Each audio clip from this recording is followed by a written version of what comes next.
Hey guys, welcome back to another tutorial video. So in today's video, I'll show you how to change your direct deposit in Paylocity.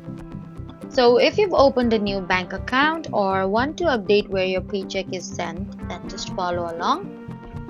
First, sign into your Paylocity account and from the dashboard, open the Pay section and select Direct Deposit.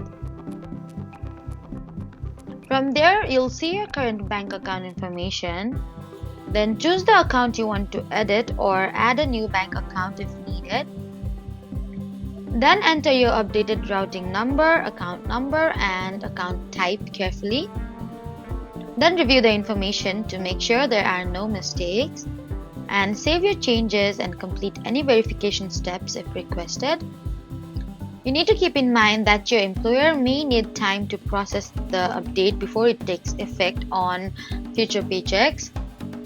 So that was how to change your direct deposit in Paylocity. Please don't forget to like, comment, and subscribe for more helpful tutorials.